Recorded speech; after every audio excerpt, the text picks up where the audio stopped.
arrested at the Capitol. I'm not gonna tell who it is, so I could like out you. Then you wouldn't get any more. All your liberal friends would leave you. Oh, y'all, we're gonna be talking. We're talking about racist Remy Carter.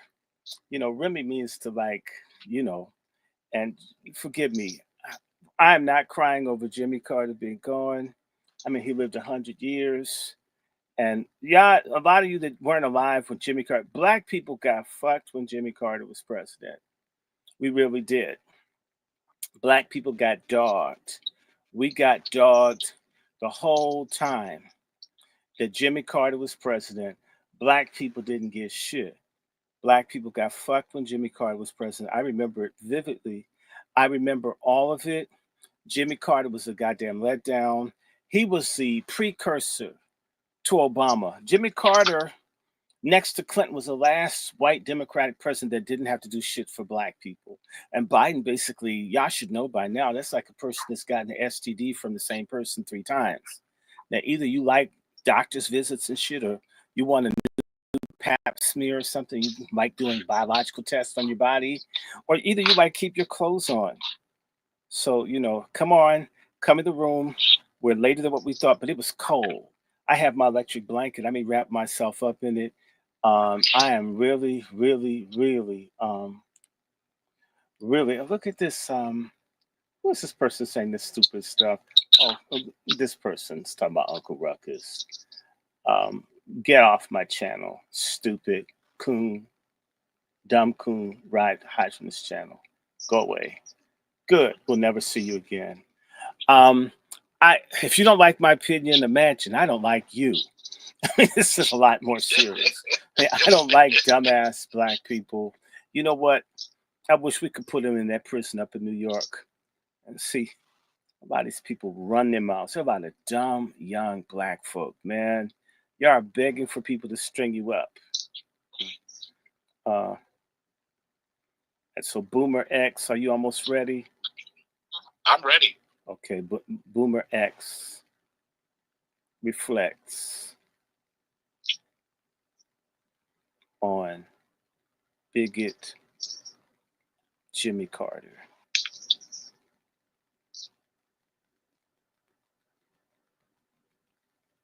Okay, and we can even talk a little bit about California. We can do a little bit of that. Oh my God, California.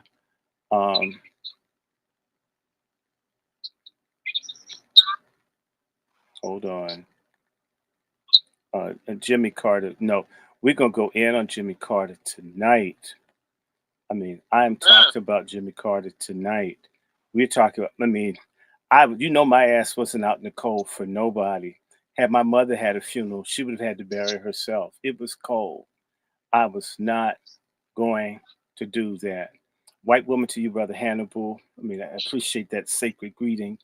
I wish Emmett Till, my cousin, had lived to see this. That we're saying white woman in 2024. Next year will make 70 years since Emmett Till got lynched. But the real deal is that Emmett Till was really screwing those women. It was more than high and by baby. They found this little black boy was doing more at home than they were. They were married to her. That's another story. People don't talk about it. Emmett Till was wanking those white when they loved it. And so this boy is 12 doing more than the grown white man. This has to stop. That's what really happened. Emmett Till got himself some, but it was the wrong sum to get. But you know what? From the look of college athletes and other black men that get a little bit of money, they just have to pick the most dangerous white women. They don't do like Meghan Markle. Like sometimes black women marry up. Black men just get somebody white. And I was thinking, damn, if I had to be with a white, all the harassment and shit and getting with the woman who can't groom your kid's hair and shit, at least she should have some money for all the hate I'm going to get for being with her ass. I'm just saying. Moderators, you know your duties. We have an unknown sister. We have Boomer X and we have an unknown sister. She's the wing woman. And now that I have everything set up in spite of my damn my stand breaking, that's okay. I'm going to get a metal one. I'm tired. Welcome. This is finally, I had this posted for weeks. on the boomer thing, all kinds of stuff happened. People mess with their phone. I had to get a new router. Blah blah blah blah blah. But we're here. We're here. We're here. We're here. We're here. And Brother Jackson, you're welcome to also come into Pet Talk. I see we have a relative of Barack Obama, uh, brother Dunham. We actually have a relative of Ofaga on the thing. You know, you can tell them what I said at the family reunion. Um, yes, everybody, come in, come in, come in, come in. I even have some water, and let me have some ginseng so I can have a natural high. That cannabis really got me on the DrRandy thing. If you guys are getting high, it's stupid. I mean, when I couldn't remember what I was about to say, can you remember it? Can you imagine if you get high and you're with a woman and you call her the other name, you wonder why you're in a fight all the time? Don't get high. Be sober.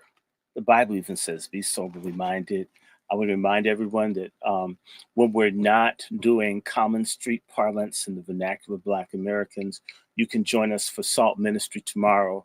I will be talking about the topic is Heaven on My Mind or something like that. And we're doing our series Message to the Black Americans from a Black nationalist biblical Christian perspective. Yours truly doing the talking. Without ado, let me see, it's at 1 minute after 11. Let me have a cup of this ginseng. This is some good stuff here. I don't see why anybody drinks. There's so many natural energizers that are so much better than the little cheap drugs. Plus, there's no fentanyl in this. At least if it is, I don't know. Tastes good too. Ginseng has an interesting taste. White women taste better. Psych. That was a bad joke. Okay. Okay, and Brother Mark, you're in California. Brother Mark, if you want, do me a favor. Do me a favor. Hey, unknown sister, it would be nice if we had Mark on here because he's in LA with the smoke. It would be nice to have a conversation on that. Tell me something. Hey, Mark, text me your number. I'm going to call you and we're going to bring you into this so you can be in this. We want somebody, another person from California talking. And of course, yes, we'll be talking about a range of things, but we want to hear from a boomer. We're going to be talking about Jimmy Carter's ass tonight. I'm waiting for your text, brother. Tell me your number so I can call you from another number so you can vocally be in on the call. You send me that number. Okay, and be like an Asian that's in America to replace Black people. Do it. Make it snappy. Don't do like brothers and sisters. We're going to wait to come together when they come for the cattle cars to take us off to concentration camps. That's, well, man, I'm going to be Black and united now. Psych. Can you imagine Black folk if we were in a death camp? Black folk would be fighting over, I mean, I want to be right next to the gas. I don't want secondhand poisonous gas going into my lungs. And they wouldn't take me. I'm riding first class to my death. And, well, you know what? White genocide's just abortion for Black adults. You know, there'd be some excuse. You know how Black folk make excuses. Black folk and excuses. So we're going to add one more person. Okay, here we go. I'm almost there, brother. Okay. Uh-oh. Here we go. All right. White woman. Hey, white. Okay. How are you? We're ready. We've got two people from California that are experiencing the fires. And we have a boomer. Now, by a show of hands, and by the way, show the white part. Don't offend me by having shown the backside of your hand.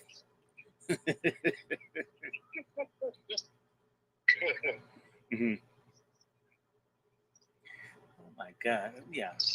No, no, no, no, no, no, no, no, no, no, no. Who's this person named Ace? And I think Ace is ass. ACE is ASS. Thank you. Get off my platform. Okay, we're gonna have a lot of fun. People who can't handle it, get the hell off of the platform. Um, Mhm. just go, go, go, go, go. Now, look, we have two people in California. They're working. They don't want their identities known. And we have a boomer. He doesn't want his identity known either. You know, they mess with your social security and all. You don't get your Section 8. And so, and they went through COINTELCOUNTERPRO. So they have a lot of uh, trauma and so forth. So, since no, okay, and I'm going to ask people, there's 17 people on one platform, there's 38 on another, and some people got off of this one. I don't care. Hey, Reparations Nation. We're going to be talking about Jimmy Carter, California fires. We could talk about white hatred. And we could talk about black inactivity. It all comes together. But, you know, we're going to start with you. Boomer X, take us back. We're going back to 1976, January, when Jimmy Carter, almost, 49 years ago,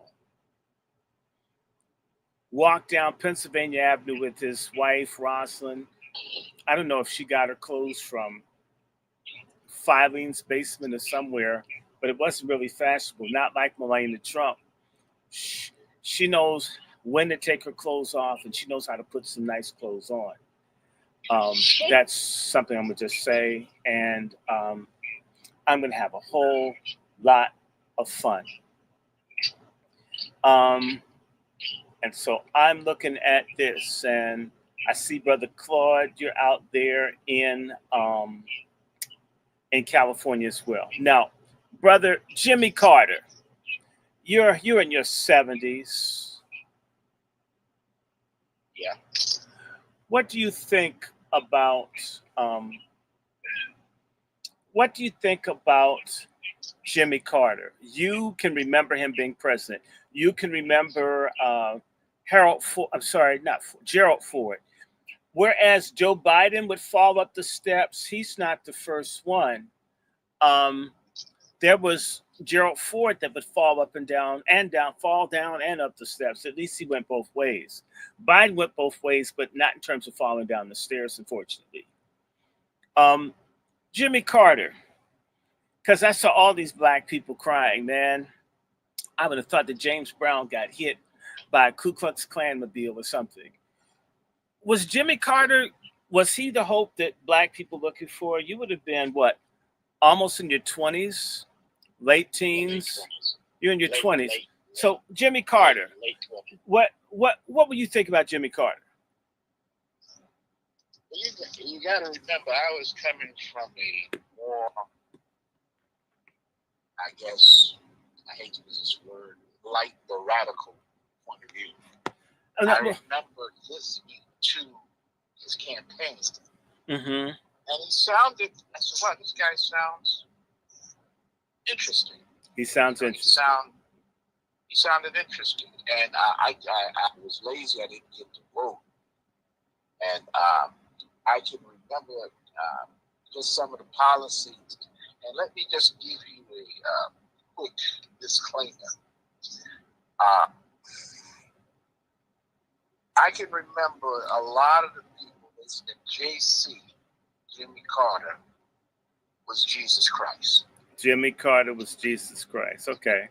JC, Jimmy Carter. So, and I remember Farrakhan saying, hey, Jimmy Carter is not Jesus Christ. Usually people get into this looking for a savior. He's going to do this. He's going to do this. He's going to do this. And me, I studied the Congress and the Senate and all that. So I knew that the United States government is like a big ship. A big ship? S-H-I-P? Okay. S-H-I-P. S-H-I-P. one person is not going to change the course. Mm-hmm. So I knew this. I had no illusions that he was going to come in and make breath fresh and, teeth white. So I was struck by his humility. He was a Sunday school teacher. Wow. A lot of Sunday school teachers, a lot of them molest kids. So that to me was very, very concerned. Why old man want to be teaching kids on Sunday? I was more drawn to his mother, Mrs. Lillian, and his brother, Billy. Okay, the alcoholic. Billy used to meet with the Libyans, and they drink beer. And I thought that was just so hilarious. So I can remember in the Caribbean, a lot of the calypso singers, I forget what his name was. Everybody was chiding him on his stance on human rights.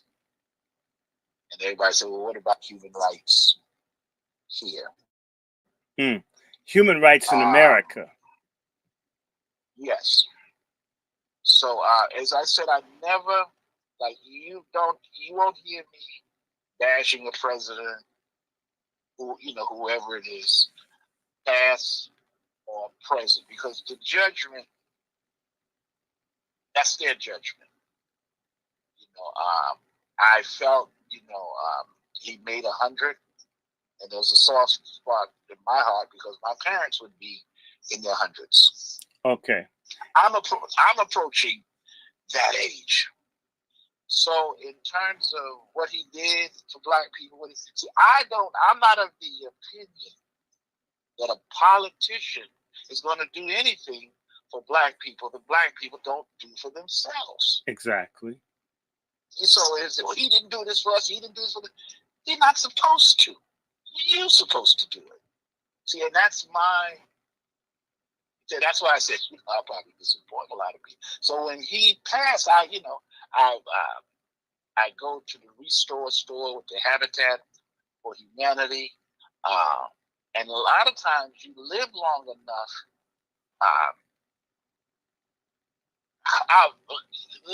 Let me give you a story. I had a friend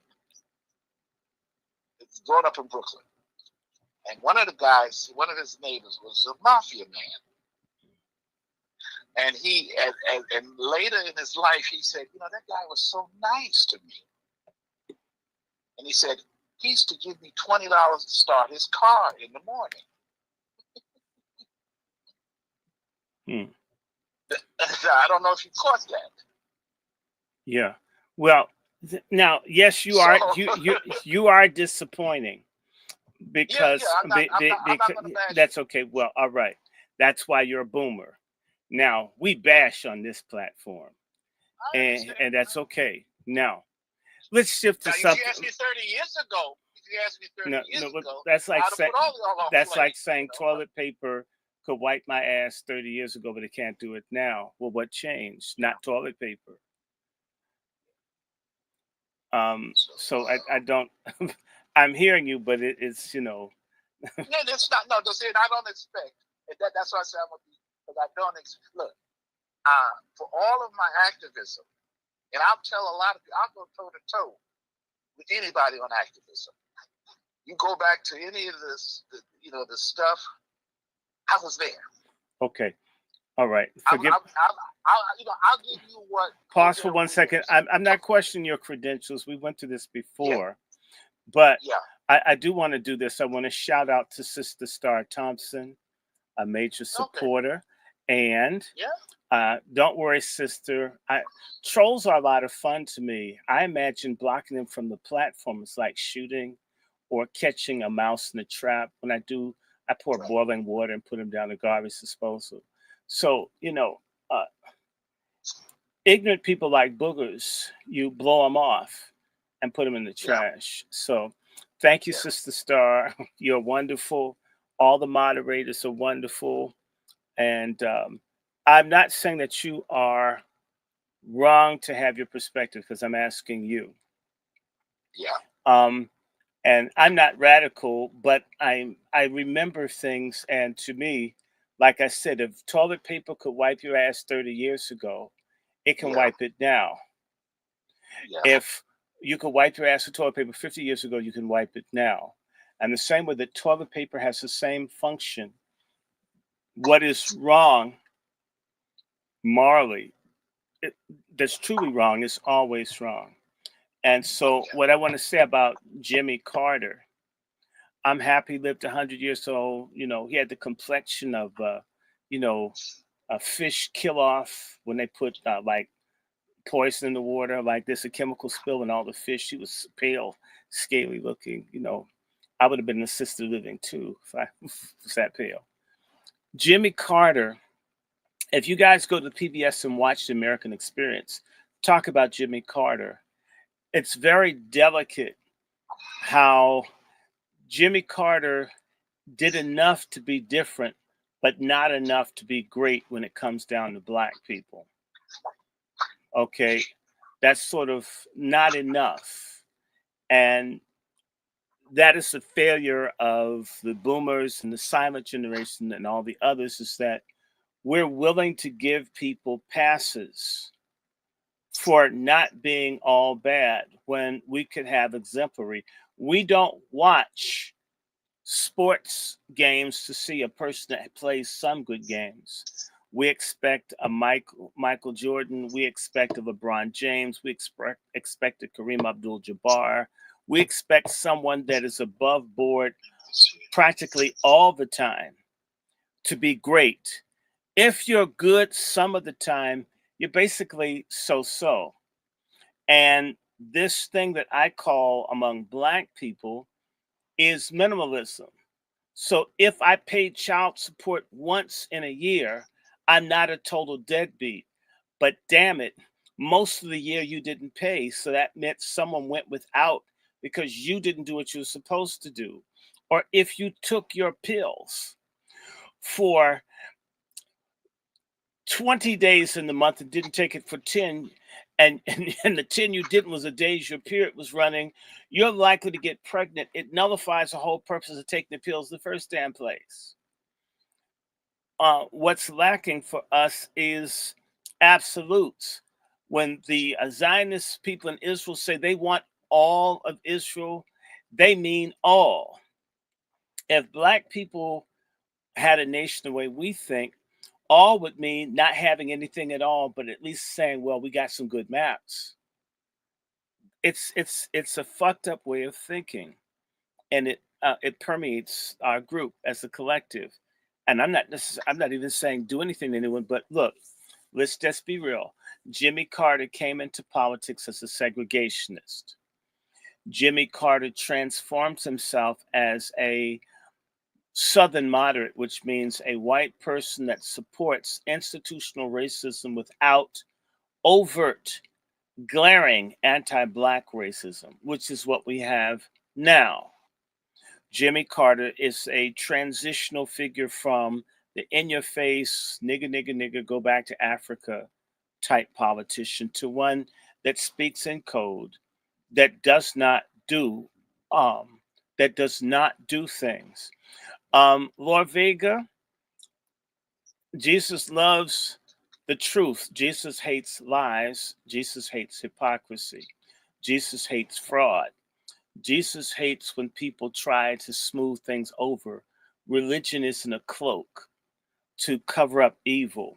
So if I called someone out for being a drug pusher, don't tell me about God loving me. Deal with the fact that that person's pushing dope in the community. And I would say, if you're a Spanish speaking person's surname, all of those countries in Latin America have gross racial problems. And the Catholic Church hides it, and the evangelicals do too. They don't deal with the apartheid throughout South and Central America. I've seen it. So don't hide, don't fake. And using a white supremacist idol that people call Jesus to say we're not going to talk about justice and freedom is insane. You don't know who God is if you don't believe in freedom and justice. You're serving something other than God.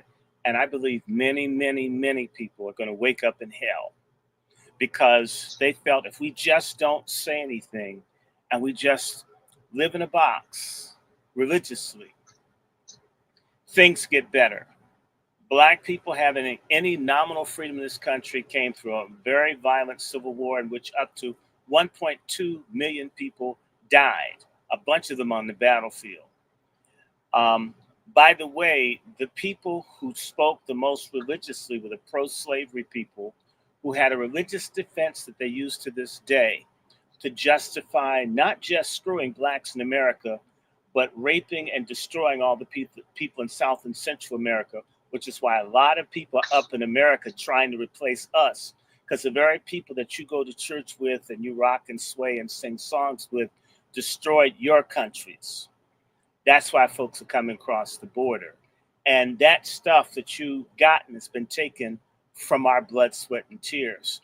So if anybody needs to be told that God loves you, I need to tell you, God surely loves you to allow people to come to this country, live good off the blood, sweat, tears, and the land of people like me who are of the indigenous people, not you, Mongoloid, and other people that are recent to the Americas, show up and act like a border-crossed Jew. The first people here, and we've been put last. And God doesn't like it. And if you have the love of God inside of you, which you might, you'd understand what I'm saying. Never, ever, ever try to use God, religion, or the Bible to try to get us on this platform to not deal with racial and social inequity that we face. And you guys have a litany of dead leaders. Oscar Romero, the head bishop, he's a bishop in El Salvador, to the bishop that was murdered in Tegucigalpa, and all the little Roman Catholic priests that were killed over liberation theology. If liberation theology is for you, then we can certainly have Black Christian theology for us. I thank you very much. Grow up and never try to tell us how to express ourselves. It's not tolerated. I would never tell people in Cuba that they should be controlled by America. And I have never allowed someone, Spanish speaker, Portuguese speaker, whatever, people, to lecture us when we built this country.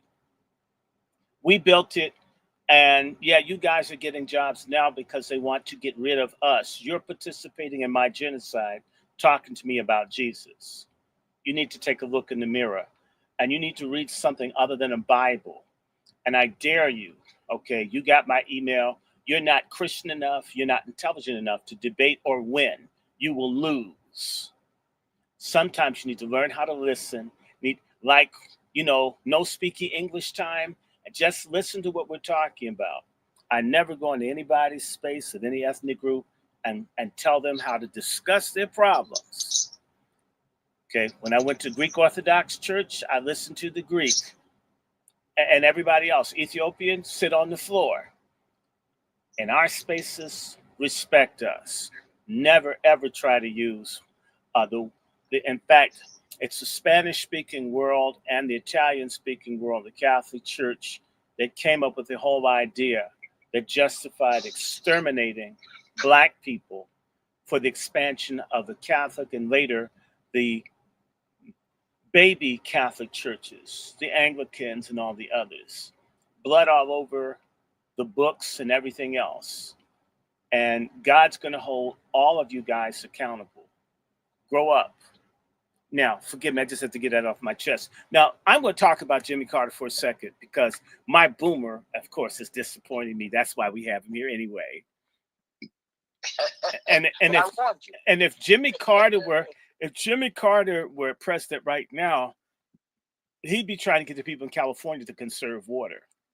I mean, he was all thumbs as president. I mean, he bungled everything. I don't know. The only thing he got right was that he did give up power peacefully. He messed up with the hostages, but let's just do Black people. Jimmy Carter won with 51% or less of the vote. Jimmy Carter got over 90% of the Black vote in this country. Jimmy Carter used the same coalition of Boule, Negro preachers, black Masons, the same people that were pushing Come Swallow, were saying, go with this man. Don't worry, he's our cracker. We can handle him. And as soon as Jimmy Carter got power, Jimmy Carter brought in all the white good old boys. And in fact, one of the main people that fought for Jimmy Carter, Andrew Young, who did what Jimmy Carter's own drunk brother did, right? Talked to some Palestinians, some Jews got mad, and they fired Andrew Young. And I can go on. So many horrific things going on happening to black people the whole time Jimmy Carter was there. The only difference between him and a more racist president is that Jimmy Carter did not say ugly words about people, but the policies were ugly. Jimmy Carter was, before Reagan's ass ever got to office, was taking an axe to programs that were put in that were meant to help black people. Over the objectives of the Democratic Party, which when they're talking about doing something to help black people, balanced budget. Same way we hear now, we can't afford reparations, but we can give a lot to Israel and Ukraine that's unlimited. Don't give them a check, give them the checkbook, give them the routing number, give them the PIN number to the ATM card. Same thing that's happened. Let me just say this. Jimmy Carter was transitional. Jimmy Carter is the first new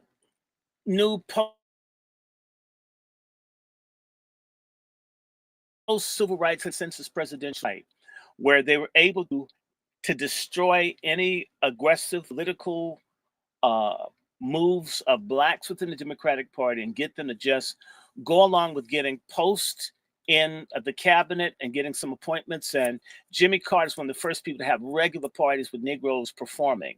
So Negroes doing live music at the White House is probably the greatest accomplishment of Jimmy Carter's administration. Said black people could come and dance and make white folk feel good. What's the difference between that and the segregated cotton club? Really? Oh, look. So let's just do some things. Number one, and because I always talk about Jimmy Carter and human rights, that was the main thing he talked about. Jimmy Carter didn't do really that much at all for black people with human rights. We had problems with blacks having educational access the entire time Jimmy Carter was president. You had the problem with busing in Boston, in North Carolina, all over the country practically, right? Not only that, you had police brutality on steroids in places like Philadelphia and New York, and then your Brooklyn, Boomer X, and in Chicago. You had in Atlanta all the black kids being murdered, and Jimmy Carter and them, they did very little about it. You had a lot of black political prisoners. Jimmy Carter's supposed to be different from Nixon, the same ones that put people like Assata Shakur and them on all these lists to be harassed. Jimmy Carter was telling Russia to let its political prisoners go while ignoring Assata Shakur, Matula Shakur, and all the others. Jimmy Carter did not look out for black people. When Jimmy Carter was president, the Ku Klux Klan openly murdered black people in broad daylight, and blacks and others, in Greensboro, North Carolina. When Jimmy Carter was president, you had people who were defending themselves in a town where my family had a lot of people victimized. In Wilmington, North Carolina, armed white racial terrorists were trying to kill black people in a church in Wilmington. Jimmy Carter didn't do anything. The black people who fought back were jailed, not the white people attacking black folks in the church. A lot of black people were killed.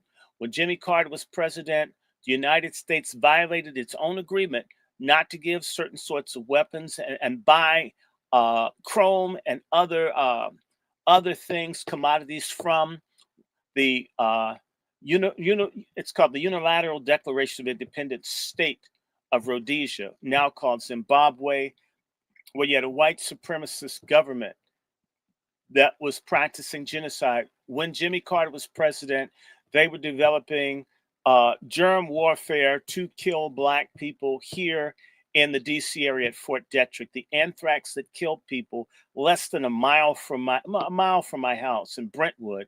That anthrax was developed to kill black people, and they killed blacks right here in Washington, DC. I know one of them. Jimmy Carter did not look out for black people. Jimmy Carter supported covert wars. So he supported apartheid South Africa. The South Africans did all kinds of heinous things. Jimmy Carter also helped bring down the democratically elected government in Nigeria, and particularly because the president of Nigeria criticized Jimmy Carter for calling black people a problem. That's right. Jimmy Carter trashed black people to the president of Nigeria. And when the president of Nigeria says, how can you call the people who key to your country a problem? Jimmy Carter didn't like him within no time.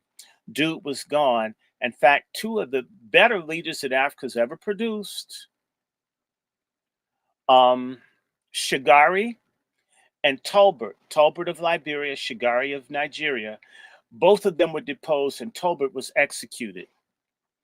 Jimmy Carter, could have fixed it and didn't. His administration didn't. The problems that you see in Ethiopia today, in which millions of people have died, Jimmy Carter then was supporting the Somalis against the Ethiopians. These people were on some real BS. When Jimmy Carter was in, the incarceration rates of blacks went up. Under Jimmy Carter, it began to increase the amount of drugs being brought into black areas to fund the black book activities of the CIA. Jimmy Carter wasn't looking out for us. They began to knock down public housing, which is illegal, privatize it. That destruction didn't start with Reagan. That destruction started with Jimmy Carter, dismantling the war on poverty, not looking out, not trying to continue. We had 8 years of Republicans saying no to the very things that Dr. King and others bled, suffered, and died for. And when people tried to get back to it, Jimmy Carter didn't even work with the Democratic Party to get this done. He blocked it. Jimmy Carter, at the same time, didn't think there's money for programs for our community or our people, expanded the military budget. He was weak, he was ineffective, and I like heat.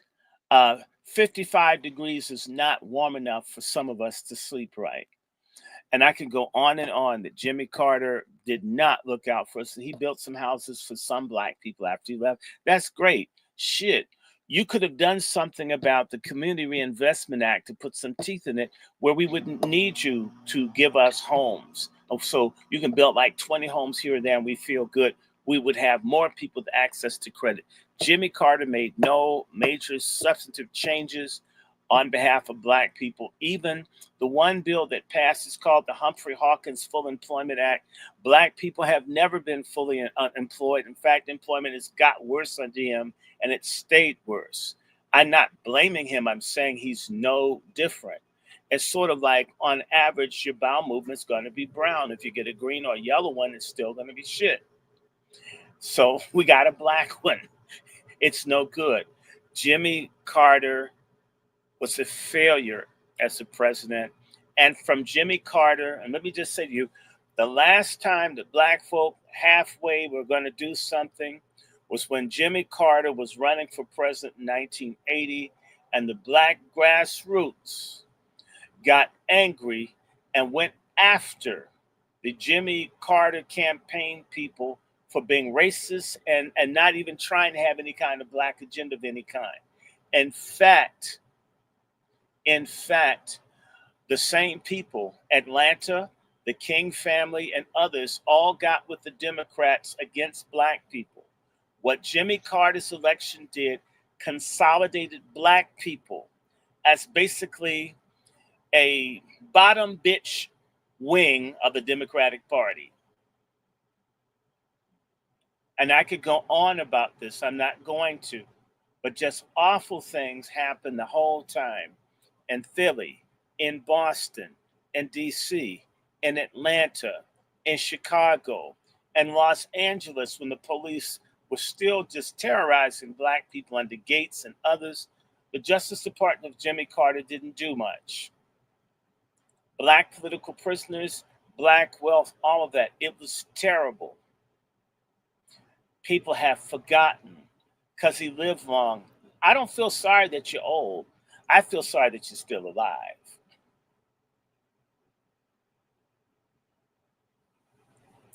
Comments, panelists, California brother, I guess Smoke Out. How are you, Smoke Out? I'm about as well as I can be. I started getting sick as soon as the fire started. Okay, speak louder, bring it up. Can you hear me? Yeah, just bring your volume all the way up. Okay. All right, is that better? Yeah, and you're in the middle of the fires and all that, and Gavin Newsom. Oh, I left something out. You guys forget Jimmy Carter's sister, the one supposed to be so close to God, got with a homosexual drug addict child molester by the name of Jim Jones for them to enslave black people in Guyana and mass murder them, and it stayed covered up. Jimmy Carter and them used to hang out with Jim Jones and them. Real talk. Real talk. They never got to the bottom. That's like 900 dead black folks happened on Jimmy Carter's watch. Was there any special fund or compensation or help for the people? Hell no. Nope. Jimmy Carter let the Cubans come in to destroy the blacks in southern Florida. Boomer X gave them money and everything. Let them bring drugs. Let them bring everything. The black people have never recovered. Whole black communities destroyed. Illegal migrant style. On a Democratic president's watch, he didn't say nigga. I'd rather you say nigga and treat me right. Say the word. Treat me right. I don't care what you say. I care how you treat me. We weren't treated right. And someone wrote down, he's before Obama. You're exactly right.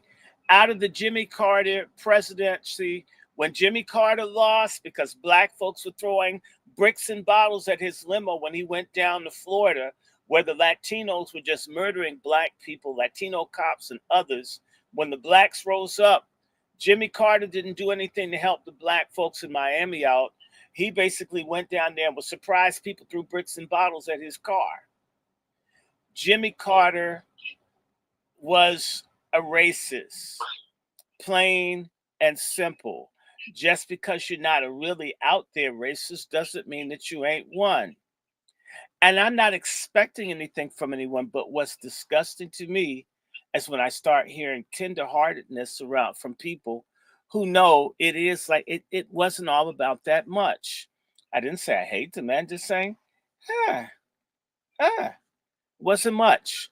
More the same. Nothing that's different. If we can have a Jim Brown, or I'll even go more moderate, if you can have a Governor Bradley like you did of New Jersey, a white governor who truly tried to help everybody in particular was concerned about how black people were treated. And they wouldn't let him run for president because he liked blacks too much. You have to hate black people to make it in America. Jimmy Carter pandered to white hatred to build his political career. And once he got into power, made certain that he didn't do too much for black people to make certain that he was relevant. And this is a whole bunch of stuff that's crazy. This is really ridiculous. So you got black massacres. You had all kinds of really bad things happen to our people when Jimmy Carter was president. And he didn't really say much. He stayed out of it.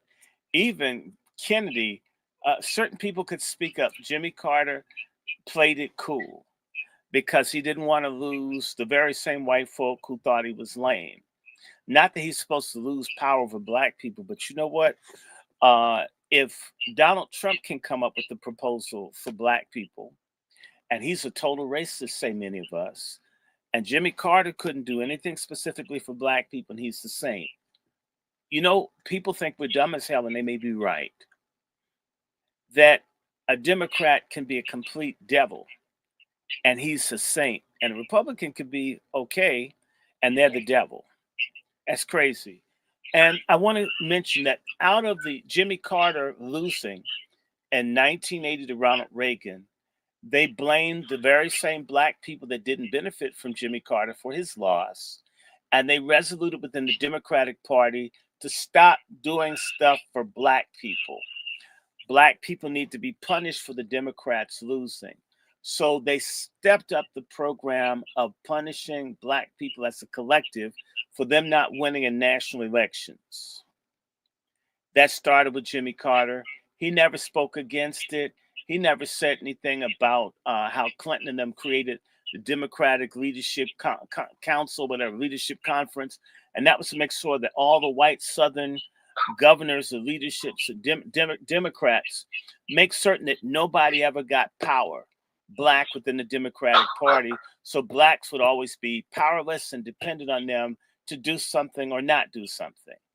Jimmy Carter continued what Johnson said: we're going to get these niggas to vote Democrat for the next 100 years. Not like we don't do anything, they're just going, and we're doing it. And defending Jimmy Carter is part of being a slave-minded black person, plain and simple. We need to be more demanding. Jewish people don't let you wear swastika jewelry to their events. Even if you're an Indian and it's your Hindu, they'll just object to it, and you develop sensitivity to Jewish people not accepting certain things. It's a weakness, and it's a moral, ethical cowardice that's intergenerational among black people, that we accept and tolerate all kinds of just lame bullshit. Saying, well, this is the best, we got to do. Sometimes strategically, yes, but all the time it's no. That's like at a job.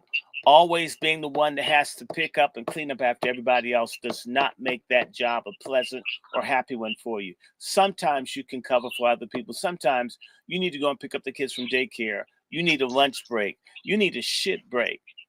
We need a shit break from the political process of always being used to vote and support and cry over people who don't care a damn about us not planning to. And Jimmy Carter, he cared a little bit, and talk about Jesus and shit. And how you talking about Jesus and you're white supremacists? How are you going to talk about Jesus and you supported the genocide going on in South Africa and Rhodesia? And they punished black students for protesting against this. I know, I witnessed it, and all the black political prisoners and other people that were harassed when Jimmy Carter was running the Justice Department. So, you know, the number of black political prisoners in this country was at its peak when Jimmy Carter was president. And Jimmy Carter did not pursue human rights in the United States for black Americans. Jimmy Carter did not pursue human rights for blacks in Haiti or Jamaica or Guyana. Jimmy Carter was not for human rights in the same way for black people as he was for white people, which is what we would expect. So let's not praise that and say how wonderful it was. And no, I did not brave my ass out in 20-degree weather to look at someone that lived to be 100 that didn't give a fuck about me.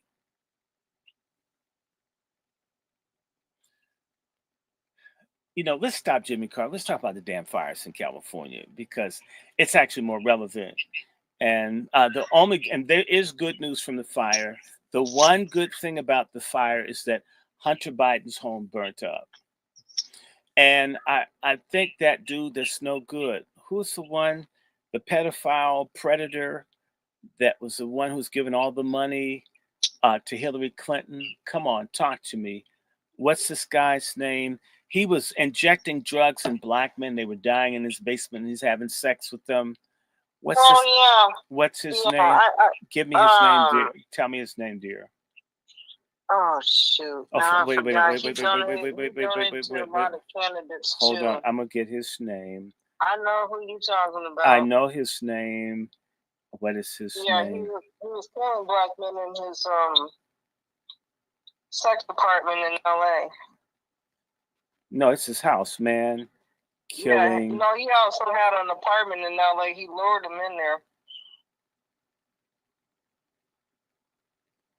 His name's gonna come to me. I know he donated to Ted Lieu. He also gave to Hillary too, and to Nancy Pelosi. A whole bunch of people.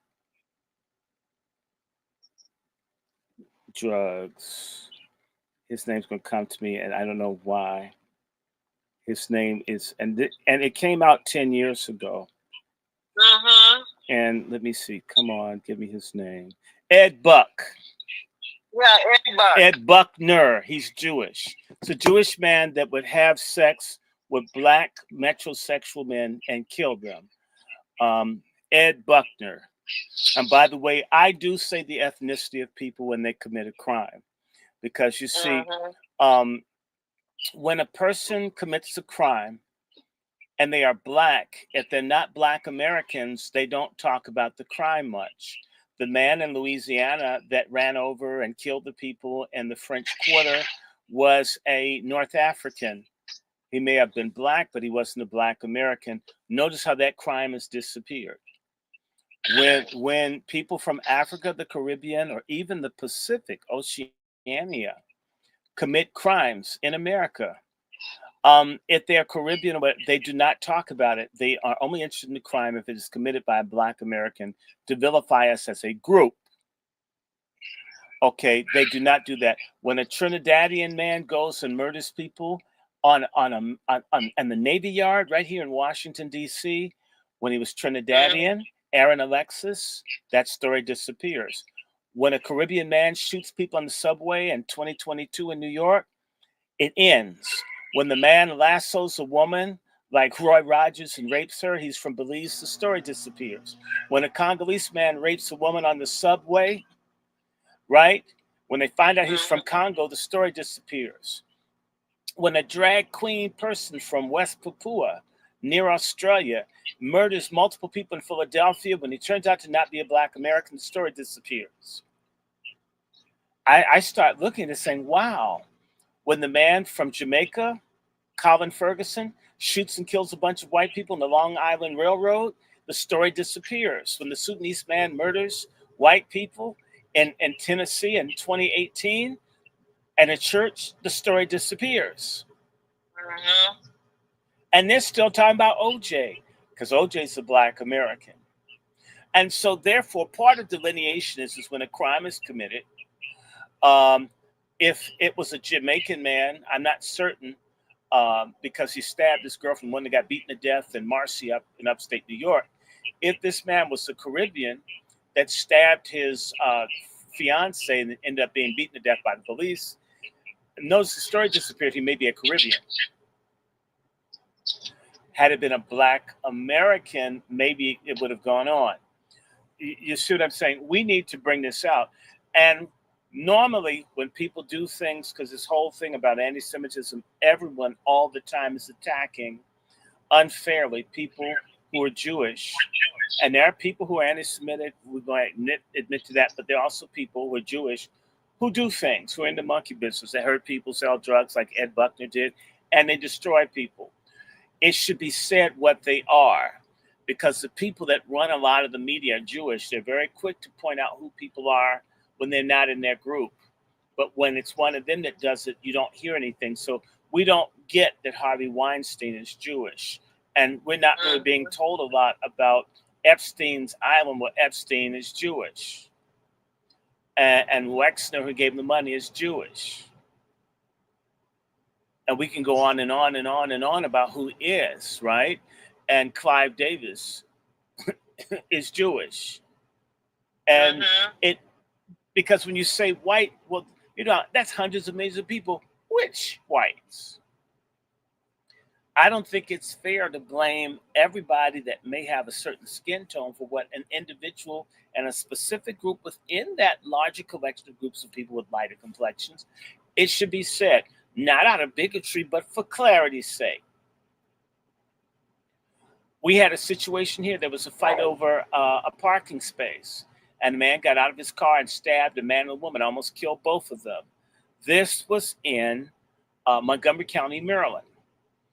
It was never said, but I heard the name. The man's Jewish, who tried to kill two black people over parking space. Now, had a black man gotten out of his car and cut up two Jewish people over parking space, the whole world would have known that that happened. And I'm not saying to defend the black person that was wrong, but it's only fair that everybody be accountable. And if you do something wrong, you get called on it. I'm not bigoted because I happen to know who or what you are.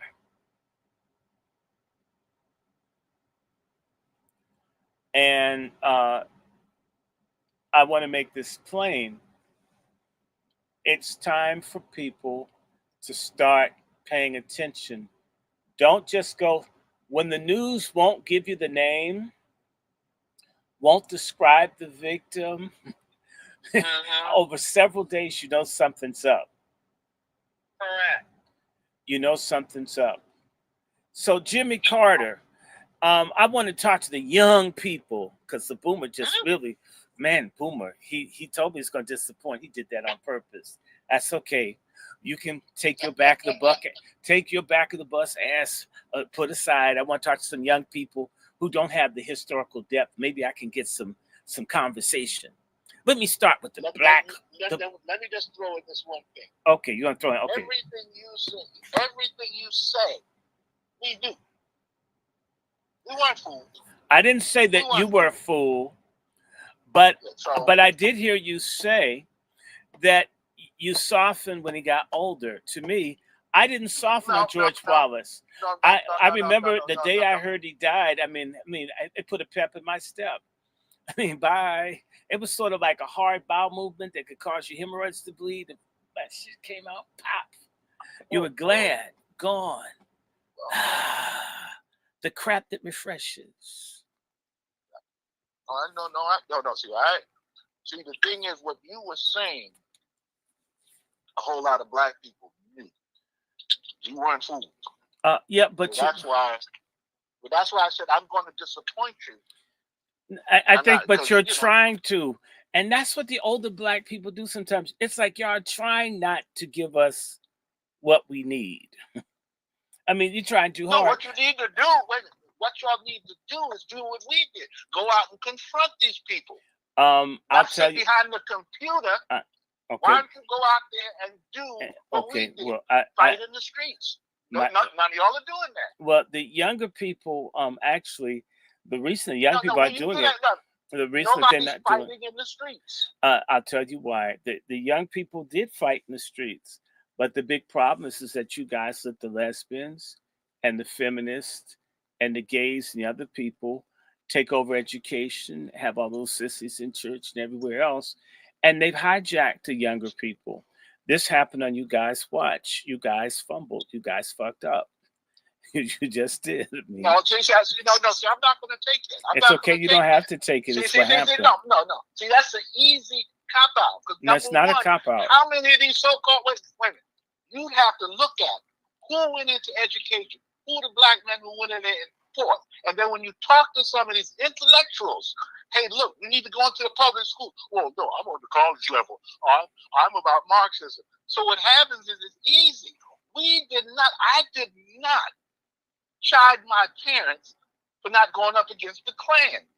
This entitled generation. We're not talking. Y'all didn't do this. No. Okay, hold on.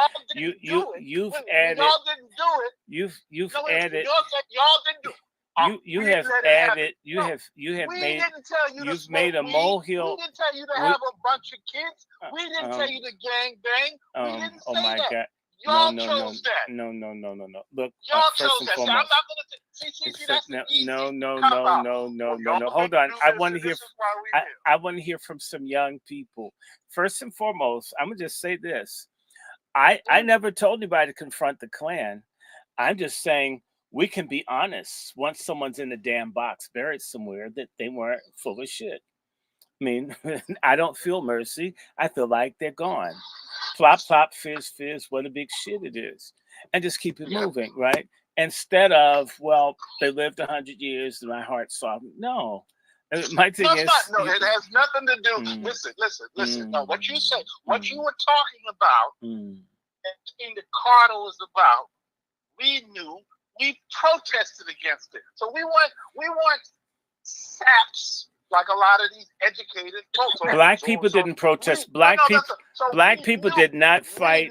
Black people did not fight Jimmy Carter. Black people. Black people. Were you there? Yes, I was there. I was there. No, you weren't either. No, you weren't. Yes, I was. I had to have been. Yes. Yes. Yes. You weren't yes. Yes. In the Caribbean, yes, I was. You know, when people were stopping the plane, when what you call it, in Nigeria, when Martella was killed, it was because the black people in Nigeria, United States and Nigeria, protested that. That's in the 60s. No. See, that's 60s. No. I'm talking about when 1960. Muhammad Martella is not in the 60s. Muhammad Matula. If you're talking about Biafra, Matula Muhammad. We're not talking about Matula Muhammad. Matula Muhammad is after Biafra. Okay, but it may be before. It may be before. No, Carter. The Biafran War. It ended. I think it's in the 70s. It ended in 72. 72. Before Carter. When Henry Kissinger, when they wouldn't let the plane land in Nigeria, Henry Kissinger said Muhammad Martella has to go. Muhammad. When Doug Hammarskjöld hold it. was killed. Okay, Murtala Muhammad died February 13th, 1976. No, I was there. I wasn't in Nigeria. I was here in DC where people were fighting each other on Howard's campus, Igbo and Yoruba and folk jumping off of classroom buildings. No, but I'm talking about, you brought this name up, and I'm going to hold you to it. He died the 13th of February, 1976. Jimmy Carter was not in office a month when he died. He's not a good example. Pick another one. When Jimmy Carter, no. Jimmy Carter wasn't in the White House a full month when Matula Muhammad died. Okay. Why did he die? So regardless of why he died, there was practically no way for you guys to protest Jimmy Carter. And the UN ambassador, was Andrew Young. I'm of a reasonable persuasion. Listen, brother, listen. Muhammad Martella was killed on the order of Henry Kissinger. Okay. Because they wouldn't let Henry Kissinger land in Nigeria. I got that. That's when the hit was at. That was not under Carter. I'm not saying, because what happened. I didn't say it was under Carter. I'm saying to you, but you were saying that there's a protest that occurred. Now maybe that happened. The protest of the assassination occurred while Carter was president, but it's very difficult to make that specific protest and link it to Jimmy Carter, who's just coming in. No, I'm not talking about Jimmy. I'm talking about when people talk about the boomers didn't do this, the boomers. How do you think a lot of this stuff happened? Let me give you an instance. Doug Hammarskjöld, when Lumumba was killed, we went to protest at Doug Hammarskjöld's Plaza in the United Nations. Yes, I'm familiar. When was Lumumba killed? What year? He was killed in 1961 or 60. 1961. 61. Now, all of these people that talk about, the boomers didn't do anything, we tore the UN up. Yeah, we tore the UN up. All right. So I'm not going to take. But that's over something that happened somewhere else. I'm trying in particular. We're doing delineation about what happened specifically in America. Okay, let's go to America. When the New York public school system was shut down because they didn't have black studies. Mm-hmm. Who did that? The boomers let us down. Right. Boomers Those are the damn boomers that did it. Yes. And Those the even damn that is boomers that were in the Panther Party. okay. Those the damn boomers Okay, that were, all right. that were pushing the Nation of Islam.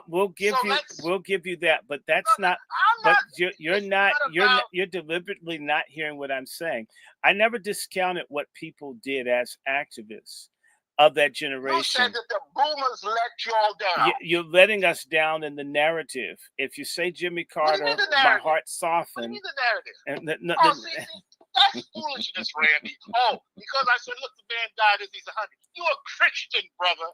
You a Christian. You should value life. I do you value like it, and not. I value So it when the it's man over died. too. The man had a family. The man had grandchildren. So you're saying, oh, Asada we just don't Shakur like has a because family. of that. Matula Shakur We had a family. understand that. We understand that. And what did the people after the boomers Geronimo do for Pratt us? had a family. Wait a minute. Not a goddamn thing. Hmm. Not a goddamn thing. Hmm. We were in there with Thomas Flechette, sending them shoes at San Quentin and things like that, helping the people that were in exile. So, you know, okay, that's a minority, and we're thankful for that minority remnant that did it. Most people don't do anything at any given time. But I'm going to come back to my point. Jimmy Carter, as far as black people goes, didn't get a whole lot of pushback. The people came in and said, he's our guy. Give him a chance. And who said he's our guy? Name the people who said he's Andrew our guy. Young, Coretta Scott King, Jesse Jackass, and all the others. They were big Jimmy Carter. Are they the grassroots people? Are they the masses of black people? They had Daddy No. King and them did have some grassroots relevance. They did. There are people that listen to them. They were more relevant. They were more relevant 50 years ago than they are now. As time has progressed, they become more and more irrelevant. Randy, They're sort of like Randy. The narrative you're putting down. He says, oh, they were relevant. If they were so now, see, the thing is, when you want to correct it, see, it's one thing to run with one narrative. Oh, these people, this and this and this and this and this, and then when someone checks it, says, oh no, that wasn't everybody. For example, when they booed Coretta Scott King. Yes, that was beautiful. That was beautiful. That was delicious. Number one, you talk about the disrespect for the black American. She earned it that time. She earned it. They earned it. That was a great moment in Black history. Well, it does, but it's like you feel good. It's like an ejaculation. Oh yeah, we did. Well, this. everybody wants to ejaculate. I know that. Okay, keep going. So what I'm saying is this: when we get into this so-called, we buy the boomers. I don't know what the hell a boomer is. You can tell me what a boomer. Okay, what is that? He said boomer. I don't know. I'm just going to tell you how where I was. Whether I'm a boomer, a fizzler, or whatever. But forgive me, but you know what? You sound very defensive, and nobody attacks you directly.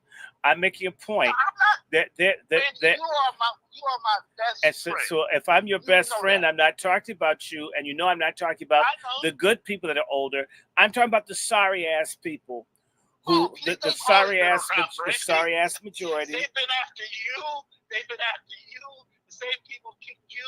They're the same people that kicked me. So I didn't say that they weren't. I'm simply saying what generation they came from. And the good news is this is 2025. And that means that for the first time in 6/10 of a century, the people of the X generation, fucked up though we may be, will be the seniors in the community because the other people are going on to glory, if they're going to glory. Yeah. And it now behooves us to be real, and that's why I'm being real to the younger people. Jimmy Carter fucked us. Yes, he lived 100 years, and he built some house. He did good, all that kind of stuff. Jimmy Carter fucked us. Which president hasn't? I didn't say I'm just trying to say we're simply talked about this one. Because when I see Negroes groveling like they're fighting over Coachella tickets to go to see Jimmy Carter Lion State, I have to say we need to be honest about what we're crying for. Did they cry for Roosevelt? Yes.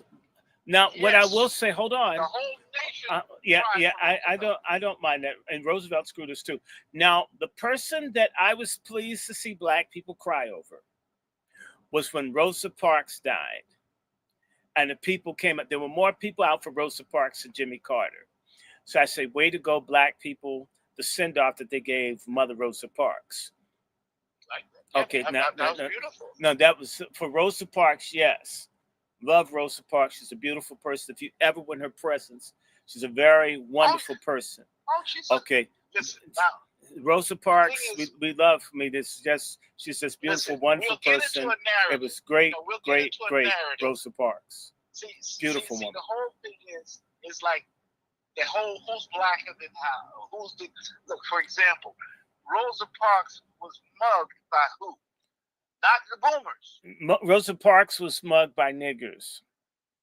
Okay, yes. And by the way, I don't. My issue is this, but I need to say this to you for this. Every generation has fighters, and every generation has traitors. We may have more, but a lot of what has happened has been the failure of the generations before to create the institutions it's failure. It's a failure. If you've got a car and you got to drive a certain distance and you don't fill the tank and it breaks down and you're the driver, you fail. Even if you got most of the way there, we aren't even most of the way where we need to be. In Brooklyn, we created the institution of black educational institutions. Yes, and my brother, the country. I'm not taking away from you. I'm trying to say to you that what happened. Now, let me ask you this. Oh, we let you down. Wait a minute. When you went into the schools, when the young people went into the schools, what did they do? We said, look, this is what we've done. This is what you have to do. And what did you do? And then I'm just doing a blanket. Smoke weed and act stupid. Okay. So now you're going to blame us? You're going to blame us? For not leaving you the institutions? Believe it or not, when you send people to the white people's school, to the white people's grocery store. This is not white people's school. We control the black education. Okay, you guys control. We have institutions. Okay, where you have had the University of Islam, the Uhuru Sasas, the Positive Institute in Chicago. Can we talk about the fire in Chicago, in California? Oh, sure. Sure. Let's talk about the fire. We can fight offline. I mean, I don't want to lose my young audience, all the young people. They'll get frustrated. People, this is what I tell the young people when I teach them, right? And I have the most of the times I get fired because I have the most young people in my classes because I'm straight up with them. They say, well, look, go to that brother's class because he's not going to put you down. He's not going to talk crap about you. He's going to say, look, this is where we messed up, and this is where you should. Okay, so hey, Brother Boomer, there's a comment from Global Pioneer. I'm not making people say these things. Global Pioneer says most of our elders are cowards. This guy is a contradiction. The 70s was full of hippies and drug addicts. And I could say sexaholics too. What do you mean hippies and the 70s? Most black people weren't into the hippies and stuff like that. Well, were black people? How old is that guy? Were black? How old is he? How old are you, Global Power? And weren't black people into sex back then? I mean, if we weren't into pussy in the 70s, a lot of people wouldn't be here. A lot of people were conceived listening to Marvin Gaye's "Let's Get It On." So I mean, I know the people at least. That's a narrative. That's a narrative. Did you like the song? I love the song. Okay. Did you conceive any children listening to it? I was shaking my behind for the whole generation. Okay. All right. I what do they say? I accept that. Okay. But see, I don't accept people that weren't there, that didn't live it. They come up with this narrative. I heard this one guy, Dr. Joseph Cornell, was talking about the Panthers and whatnot. That Negro wasn't even born. And he said, well, the research didn't say that. Oh, what do you mean your research? That means that someone had to write it down. So Okay. if you didn't write it down, but you weren't there. Okay, So you're now, going on. okay, so we've got this. Oh, Global Power said that I'm 40 and ask him about free love and all that stuff. So people We were not weren't into that. So you're We saying that weren't into that. you mean Negroes were wearing chastity belts in the 70s, brother? Negroes were screwing their behinds off. They weren't into no free love. And they weren't even getting You know, abortions then. They weren't even killing babies like no, their exes. Look, That's new. Black feminism and all that stuff went crazy. Free sex, just like now. It says, oh, that's the hippie movement. No, we weren't into the hippie movement. Okay, so he says we weren't hippies. See, that's a narrative that someone says, well, y'all into free love. And so, no, Negroes was just screwing. There's no free love and all. See, this is when you watch these documentaries. He says, oh, everybody was doing this, everybody was doing that. And you say that was the whole generation. No, we were basically kind of counter the hippies. Okay, all right. So number one. Okay, I agree that the counterculture was a largely white thing. I agree with you. I remember the hippies and folk having sex in front of the White House. I've seen some of it. Yeah. You know, it's nothing like saying raggedy white bush as a child. No, I could talk about that another time. Anyway, yes, people used to screw right across the street from the White House, you know, and have like psychedelic raps and stuff.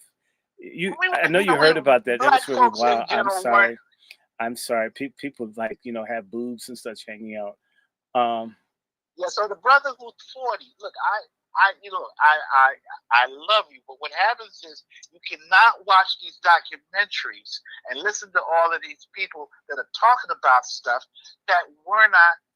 Okay, it's just like in the black community, someone gets shot. Mm-hmm. The news camera. I worked in the news. You worked in the news. What would happen? You know, the news would come out and say what happened, and they'd ask the brother. The brother would say, well, you know, the perpetrator shot someone and jumped over the fence. And they said, no, we don't want that. They get another person. Well, you know, he was smoking crack. And my cousin, whose grandmama's father's, that's the one they put on the news. Okay. So you watch these documentaries. Right. Okay. And that's what you pick up. So the narrative is there. The pioneer person said, all you elders do is have us walking in circles. You love to march and you don't want to resist anything. Go along and get along, goofies. Now, I would. Who was watching? I know. You guys were. I know you were rioting. So brother. I know, but that's. But see, I think he's talking about the silent generation people from the 60s and 50s.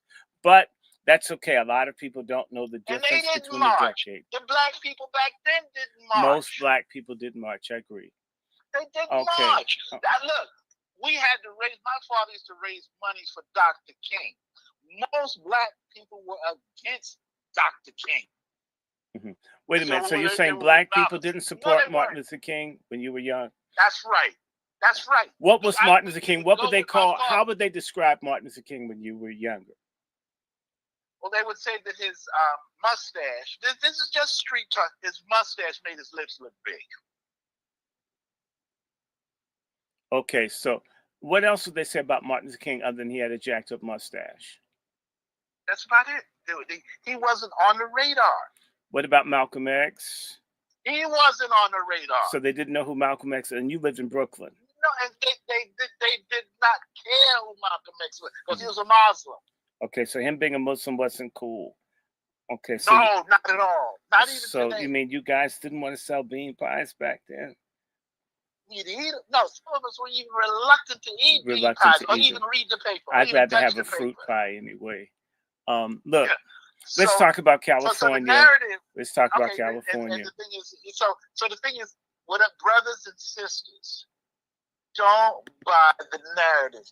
Think and understand how your people or our people act toward things. Like people say, well, if I was back then, I would have been with Malcolm. I said, well, look, Farrakhan's here now. You can follow him, or I don't believe in that.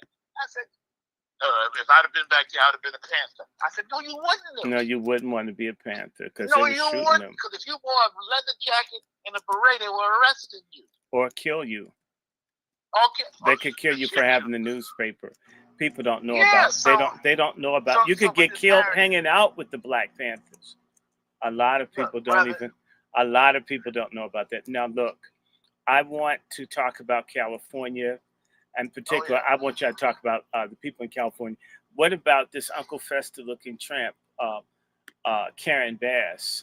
This is the only good thing that's coming out of this fire is that Karen Bass looks bad. I mean, I've been waiting for Karen Bass since 2013. And for Brother Rosh Shabazz L, my email is everywhere. I would just say to you, common sense.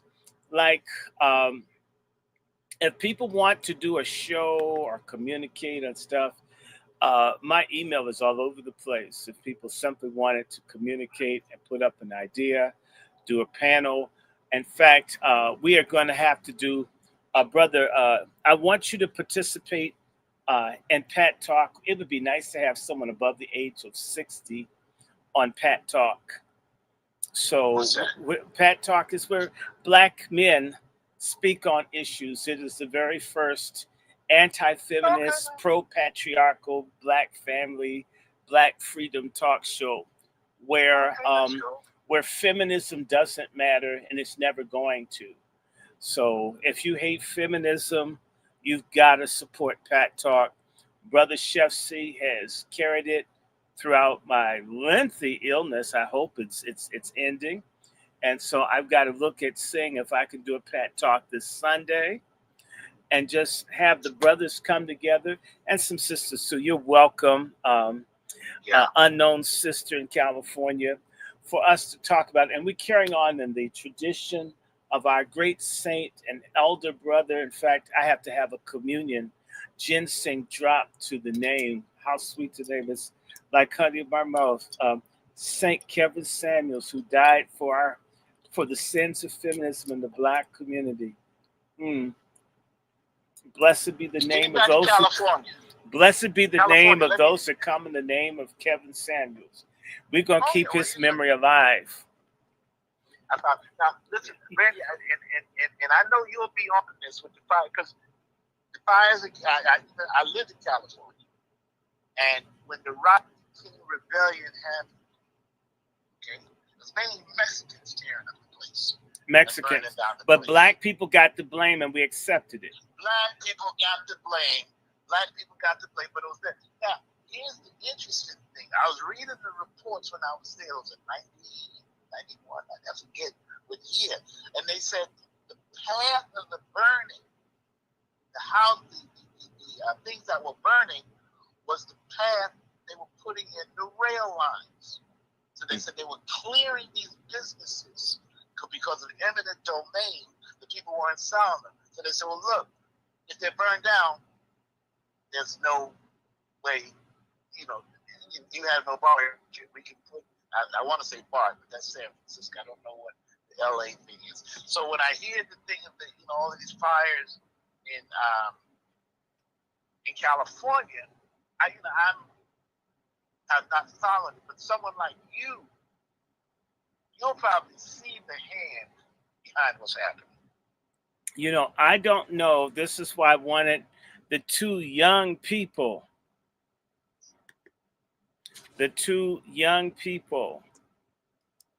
to speak, because they're in California. One of them is dealing with smoke inhalation. Oh, look, Elaine Riddick. White man to you, Sister Elaine. I'm still here. Okay, how's the fire treating you? In fact, we don't like that expression, keep the fire burning right now. It hasn't been treating me very well because I've been sick the past couple days. Sorry. Sore throat, chest congestion. Yeah. I don't feel nauseated. I can't even walk around without feeling like dizzy and stuff. Do you have do you have towels in front of your doors to screen out the air and your windows and everything? Yeah. Do you have an air filter? Do you have something that cleans the air, or UV and some other stuff? Do you have a humidifier? No. You need to invest in that stuff anyway. Yeah, get one of those. I forget because I had several. Ultraviolet light and other things. You need to clean the air. Yeah, to keep that running. I forget what they call it, because I had several. And at the end of the day, you'll see what it picks up, because those fires, what happens is burning rubber, it's burning steel. It's and the burning particles are so plastics, small. the particulates. Yeah, plastics. That's terrible. And the stuff is so small that it goes to the lungs and directly into the blood system. So people with diabetes, pressure, bronchial asthma, they're getting hit hardest. And I experienced that from the fires in California. Kept me in for months. I couldn't go outside, start gagging, just being in the air for any period of time. Hi, Elaine Riddick. Elaine Riddick, you need to do a show with me. We got to talk about eugenics, because everybody knows I hate abortion. Oh my God, I hate abortion. And we've got to take a stand against eugenics. Elaine Riddick, she's my cousin from North Carolina, and she knows about medical apartheid firsthand. We've got to do a show together. I got to get her with the different people. Elaine Riddick, I need to introduce you to Jaguar. You guys have to meet. Oh my God. Oh my God. I'm going to do that. I'm going to send you a number, Elaine. You guys have got to meet some people. We've got to have this conversation. So, all right. Now, we haven't heard from the woman. We've been trying to get her to speak. So all you feminists out there, notice I've handed the mic to the sister a couple of times. She has it like move with it. That's her fault. But she may have fallen asleep, and she's got so many dogs in her house. Okay, so what's happening? Is this a fire being set by illegals? Is it Islamic terrorism? Is it white supremacists? Is it Black Rock? Is it White Rock? Who's doing this? Personally, I think it's I was texting my cousin because she's really worried. I have family still in LA. Mm-hmm. And so I can't stay on long because I got to call her back. Okay, that's okay. You're free to go. Then we'll talk now. But right now, the Getty Center just evacuated. It jumped to heading towards Encino and Brentwood. So it's getting bigger.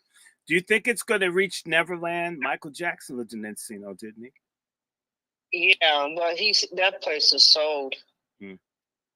It's not. I don't think it's in their family, but it's just, Karen Bass. She needs her ass whooped in the fire along with Gavin Newsom with the Peachtree Switch. And I've been tweeting this, and people really need to understand California politics and this long issue with water. I live in Southern California. I was born and raised here. I was born in LA. So the water issue between us Southern Californians and the Northern Californians is pretty much like the Union and the Confederacy. I mean, we're not Confederates down here, but you get what I'm saying. It's a battle. Yeah. Because they want to protect this little fish that looks like you get in a can of sardines. It's called the smelt fish. And you have these environmental extremist groups. Now, don't get me wrong. I love the environment. I like trees. I just got my yard cleaned and everything up. Got to figure out if my orange tree is dead or not or sick. Then I have to go get another orange tree. But you have these extreme liberal white people that live in Northern California, actually, and they will lobby and they will hijack water and everything else to protect a three-legged ant. Okay, that's how loony they are.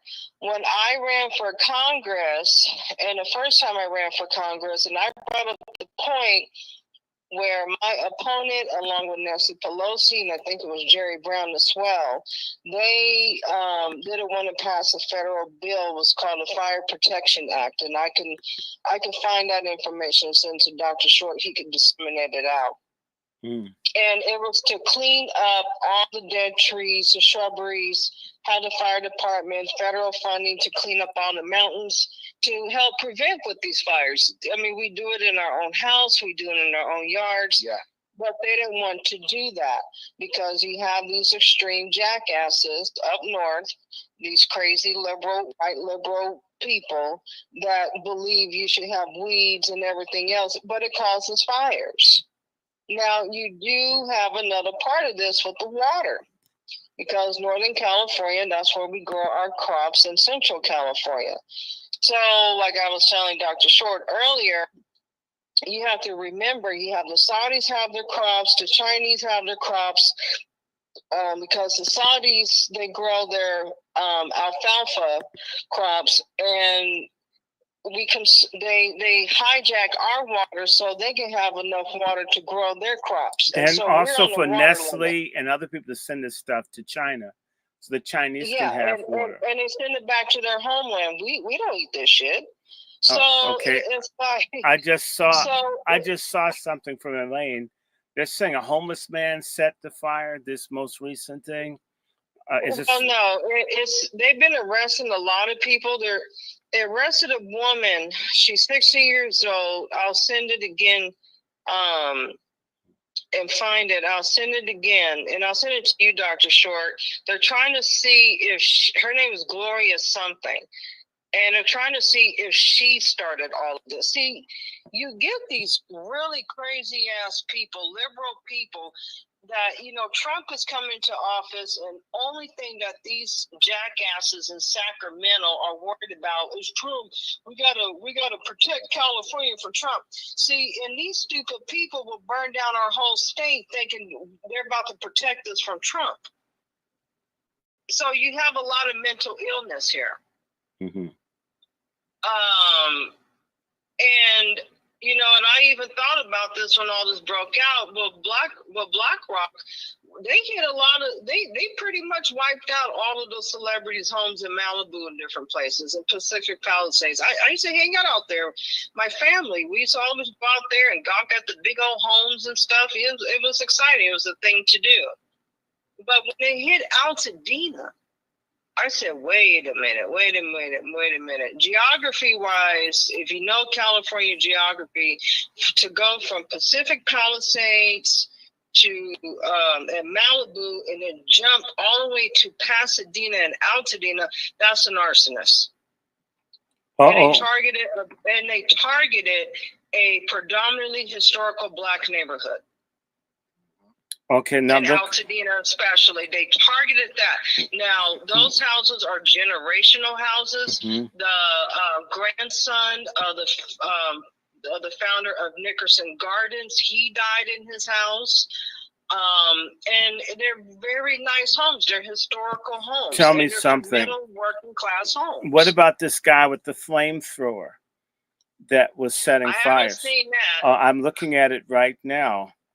The man tried to escape, and let me see. Well, they got this guy. He looks like he's an illegal. He looks Middle Eastern. He looks illegal. He didn't look. He was but he looked Middle Eastern. Like he came from somewhere, or if he isn't illegal. They haven't given his name. Now they're protecting because if this guy is an illegal man, these deportations, if they're illegal setting all this stuff on fire, do you think this is going to help Trump's deportation plan? You will even probably see the most liberal celebrity try to take their asses back to the border because you done fucked up their houses. Multi-million-dollar houses. They don't give a shit if it hurt a Black community or Hispanic poor working community. But when you started burning down Paris Hilton's house and Mel Gibson and all of them other people's houses, they're pissed. Those are $40 million to $30 million, $20 million mansions. Homeless man with blowtorch in L.A. Right? You see the pattern. But I also said this, mark my word, BlackRock has been buying up all the real estate.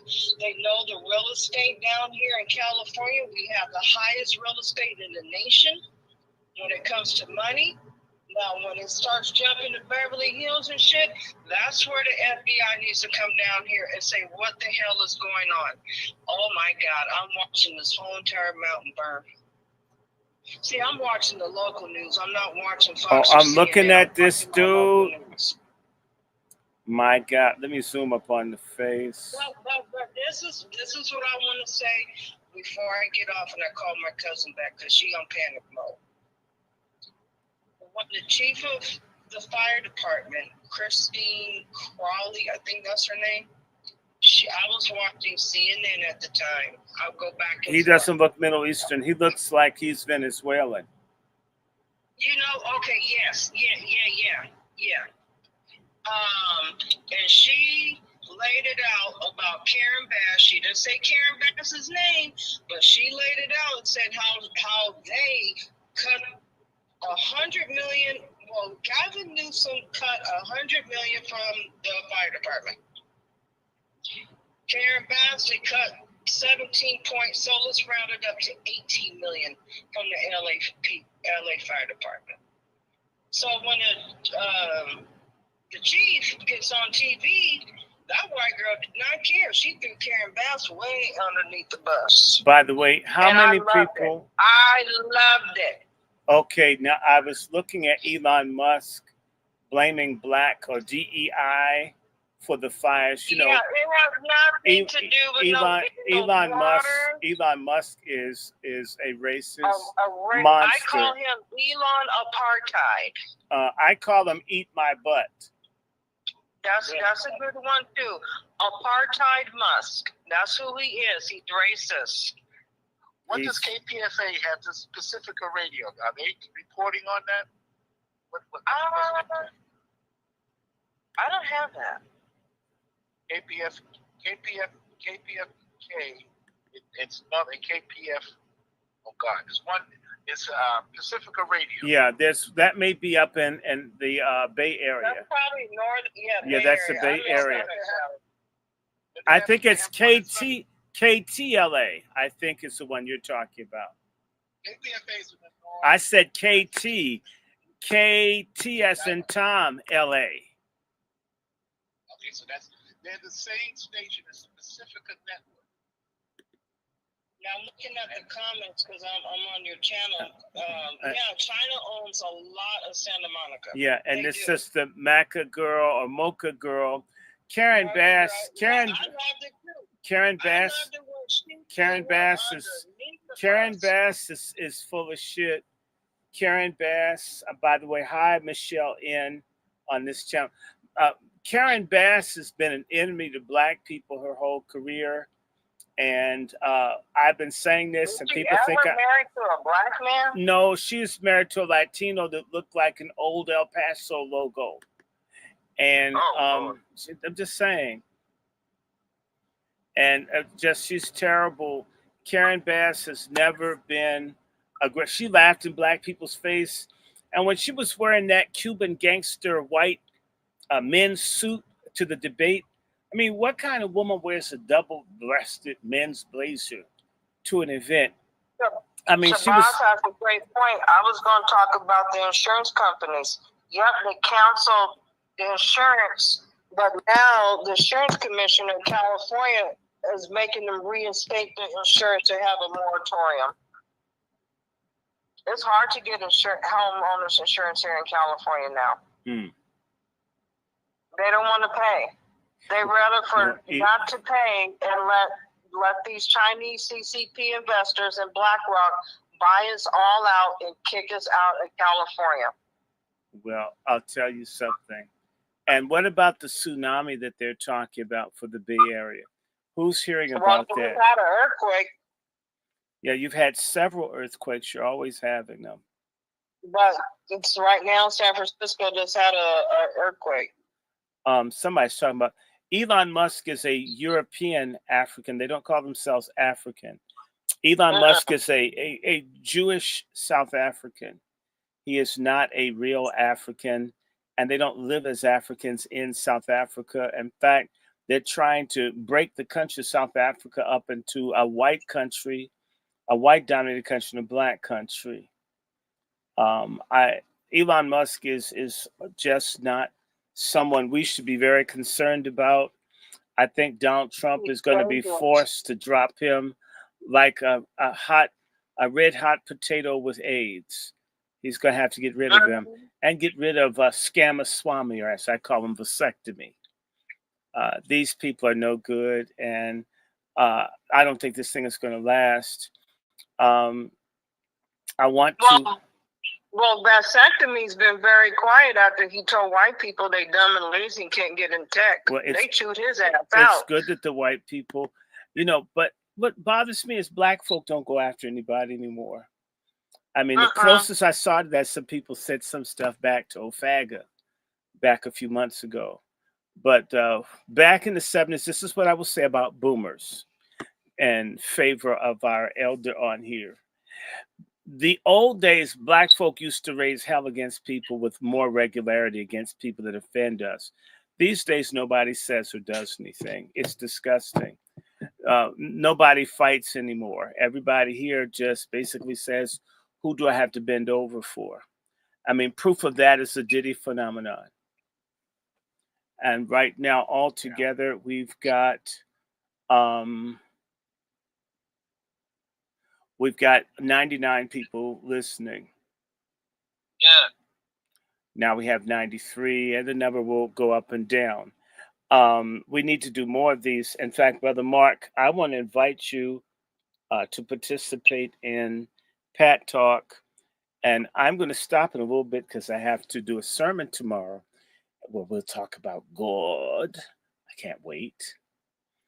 But I want everybody to know I got a new router, which is more effective. Oh, you did? I got the new router, and I also have to see what I can do. I have a backup Ryoko just in case this thing acts right, to try to have the option to be at war with these people in case they mess with the coverage here. But again, Pat Talk is upcoming. Salt will be tomorrow about 1:30, 2 o'clock. And can I say something, Randy? Go ahead. I want to talk to to the young people. Y'all are doing great. Keep the fight. The ones who are fighting, fighting. You have a lot to do at your disposal, like this. Doing on this podcast, I've never heard of anything like this. So, like you young people are turning it out. And so I don't jump. I don't say, well, y'all don't do this. Look, the ones who are out there swinging and fighting, I'm with you. Like my daughter said one time, she was going to a protest. She said, Daddy, you going to go? I said, why wouldn't I go? She said, because you're old. I said, that told me. I said, if I was fighting in the 50s, what makes you going to think I'm going to stop fighting in 2000? Either you're a fighter or you're not. And just like I was talking about, just to throw the thing on Carter, whatever, that's not my, but as a soldier, when you're in battle and you kill the enemy and you see his body, you do not denigrate his body. You say, well, look, the man was my opponent. He fought. He's dead. I got to give him honor. It's the cowards that desecrate bodies. When you see people in the Middle East drag people through the street, that's coward. That's not a soldier. That's not a fighter. That's a savage.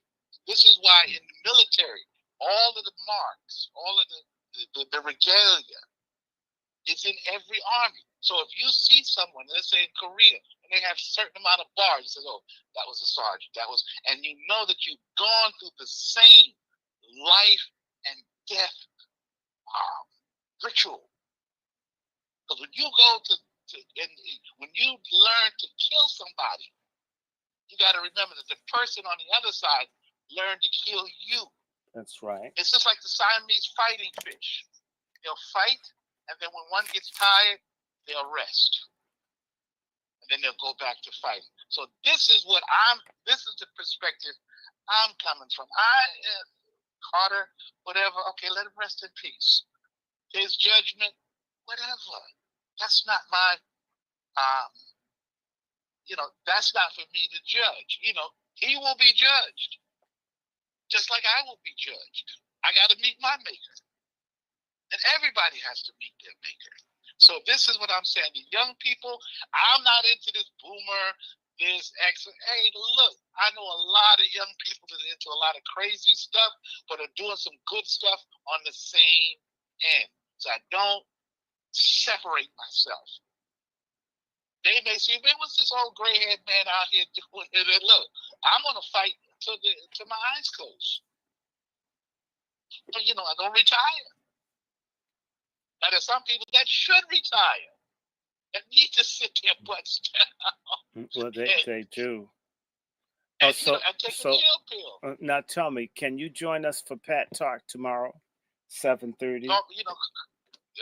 At night, call me. Yes, I'll treat you like you're a white elder. We'll treat you like Colonel. Look. We'll treat you like let me Colonel tell you Sanders. something about my relationship with Dr. Short. I'm gonna say it. I love Dr. Short. Dr. Short is my spiritual advisor. Oh God, that's scary. No, well, that's for you scary, but for me, it's essential. You'll notice that when I'm hitting a crisis, and I'm older than him, I said, Doc, what's the scripture say? Show me this, show me that. See, because we forget that Short is a man of God no matter what you. Now, I've been through all the religions. So, and you see this man is he don't see it. He don't see it. He's getting his butt kicked for a reason. He's getting his butt kicked. The opposition is coming against him. We got to support him. Yes. We got to support, whether we like it or not. I laugh at some of his antics and things like that. Listen, I'm not doing that anymore. I'm not doing that anymore. But I'm not criticizing him. What do you think about the change, man of God? Leave it alone. But I want to tell you, gentlemen, I enjoyed it. Yeah. We will reconvene. We will reconvene, and we're going to have Salt tomorrow, and we can do a Pat Talk.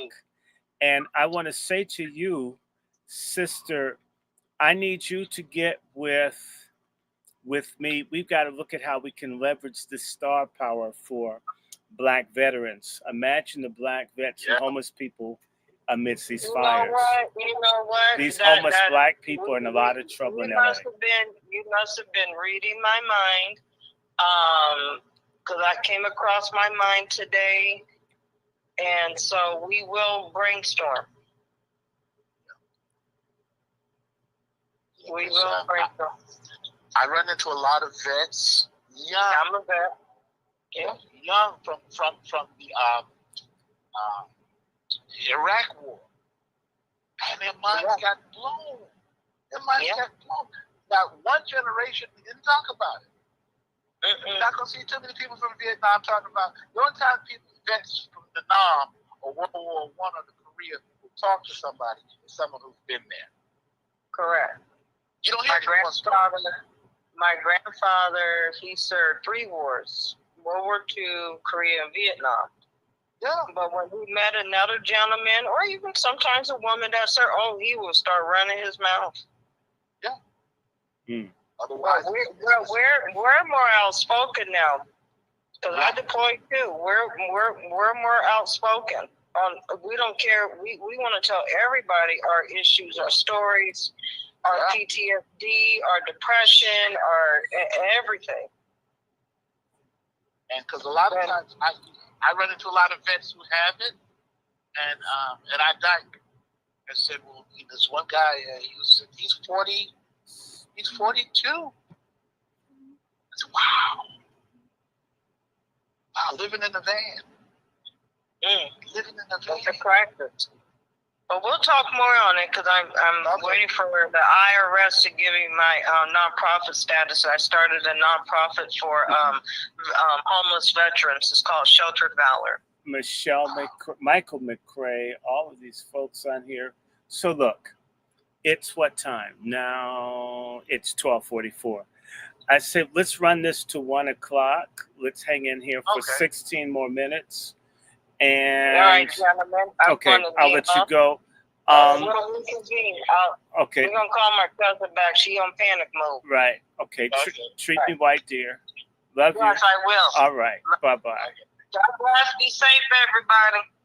And someone is saying Westland Development Corporation CEOs. This is what Right to Right is reporting.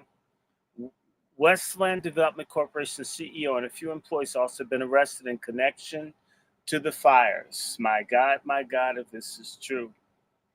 Black vets need representation. Black people, all of us need it, and positive representation. Elaine Riddick, you should join me.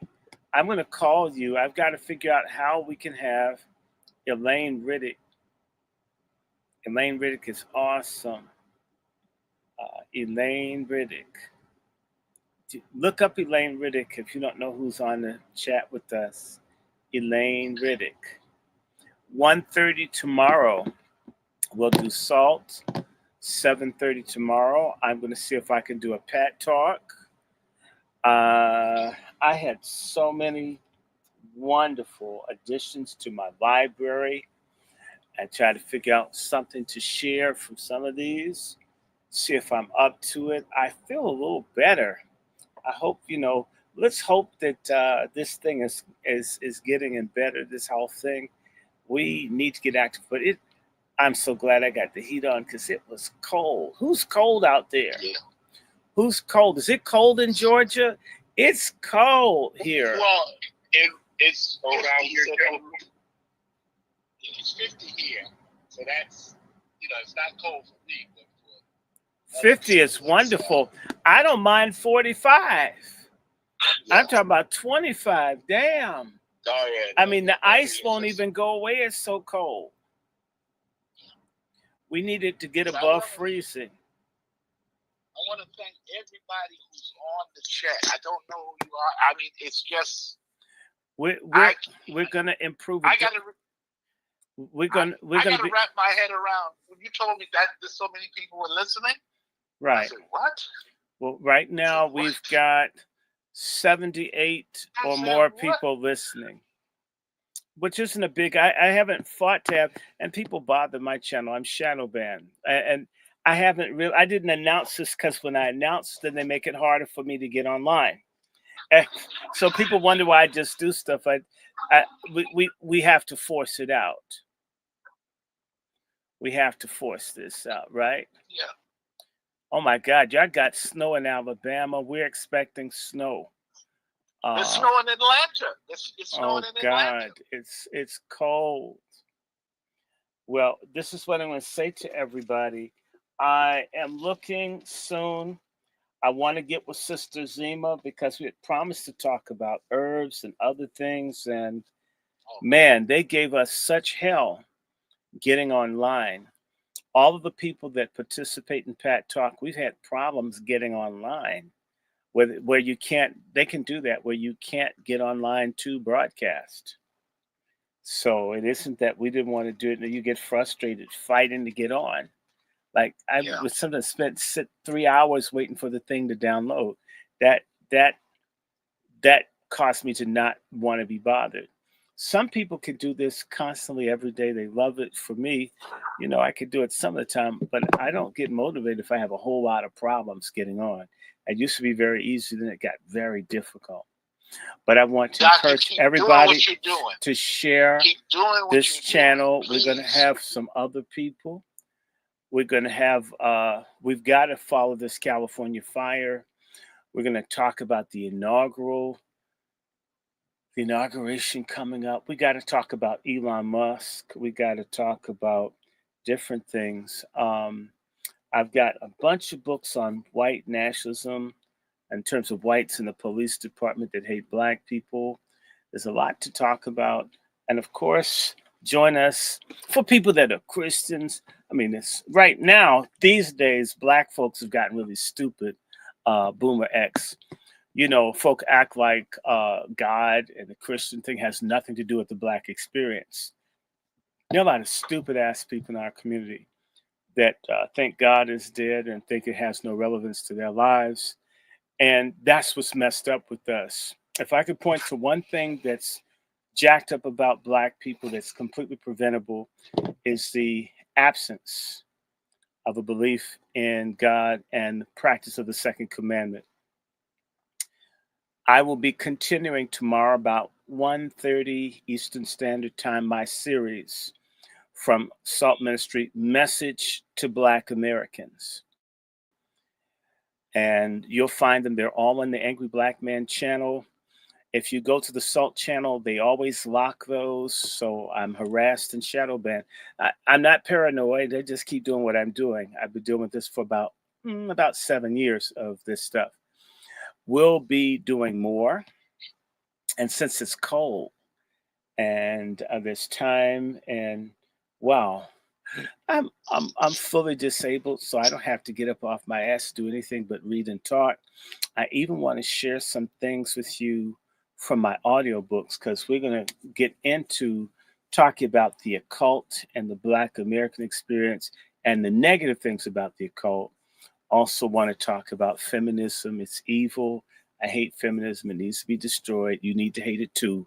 A Black man that likes feminism is a Black man that's a traitor. A Black man that likes feminism hates Black men, hates God, hates the Black unborn, hates Black babies, and hates being a Black woman. Feminism is one of the absolute worst things in our community. It has to be destroyed. Black race and feminism can't coexist. In fact, feminism in reality is white female supremacy masquerading as an empowerment strategy for women, which it is not. It's a program to kill Black children and all other children.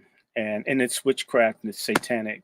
And that's why, yes, I'd rather be a Christian than be a feminist or be in any of these little stupid cult groups that aren't going anywhere. So let me see how many minutes we have left. We have 9 minutes. You guys know how to write me. I'm at DrRandyShort at gmail.com. You know how to write me. You know how to write me. I'm at DrRandyShort at gmail.com. That is my direct email that I respond to. That is a Zelle account. That is my PayPal account. And if you want to do stuff, I've got a Venmo, which is Dr. Randy Short. I've got a Patreon, which is Dr. Randy Short. I've got a Cash App, Dr. Randy Short. And do something. If not, just share. For all of the older people that love snail mail, when it warms up, I will go out to the post office and get me a box so we can trade letters. I'm hoping this year, if I can stay focused, to set up a website. Actually, I have a website, but to post more, to put more things down, give things, in fact, find a way through some of the other platforms to get the stuff out. Keep your eyes peeled. I don't know how exactly, but there is a discussion between my production team and the great outspoken Jaguar Wright. And now I won't be talking about dating them. I don't care that much. But to talk about human trafficking, what's happening to our women, our children, predators attacking. This is something I hate. I hate trafficking. I hate people preying on babies. And I see this as a wonderful honor to be able to help bring attention to the least of these that are being victimized. And as much as I hate feminism, notice that the feminists aren't speaking out against the pedophilia movement or against the mass trafficking of Black women and girls or the abortion that targets us. We would be 120 million people were it not for Planned Parenthood and feminism and abortion. We would be a third or more of the American population. We are suffering from killing unborn children. We talk about needing numbers, and we're expecting people from other countries and to be on our side, and yet we kill our own and think people, their numbers are going to add to ours. We're not white people. We're not in the dominant group where people want to join up with us. Only way we're going to join is if we have our own children, have our own families, and create the infrastructure to support families and all of that. It's up to us. We do need reparations, but reparations begins with the second commandment, love neighbor as self. That means love everybody, but start amongst your own. Yeah. So, by the way, nobody's going to ever get me on here to say I hate this group or that group. That's not true. I'm very honest. I grew up being taught that your family is of Indian, African, and European and other origin. So I never thought of there being races. There's a human race with different types of people within it. That's what I say privately to people. I don't do it. But I do know that there are people who buy into this idea that they're separate races and treat people unfairly. I'm not patient with it. I won't stand for it. Don't bring it to my platform, and I don't take it to anyone's platform. I've never gone to anyone's platform of any other group and gone and insulted them. I just, even if I didn't like them, I would figure it rude. Let those people who are different from you talk to each other. It's their right. And I reserve that right on this platform. So this is a space where you can come in. And, I was talking to my cousin, who's a former mega pastor for the Potter's House in Denver. And, when Black people go to a mixed church, or if they have a church that becomes mixed, they can't talk about Black issues because it offends other people. To me, damn it, get out of our presence if we can't talk about who we are. Because trust me, going to a white or any other, they're going to talk about their issue. We have to learn how to command psychic, spiritual space. This is something the least you could do is carve out a space mentally, spiritually, where you have a right to exist, a right to protect self, a right to prosper, a right to communicate with the Most High, and get along with your friends, family, neighbors, and other like-minded human beings. So I want to remind you, I support reparations. I support the family. I absolutely love Wazi's sister, unknown sister in California. We will be talking about health. There's so many things. I'm waiting. I'm hoping for a big reveal at the beginning of February so I can talk to you guys about things that I've been trying to do to address the big C. And just maybe there's some progress, I hope. So anyway, it's time for you guys to get some sleep.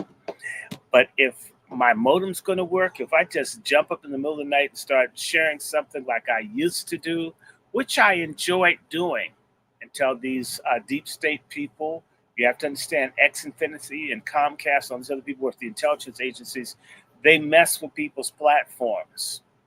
And that is to prevent this conversation. You would think we were talking about harming somebody.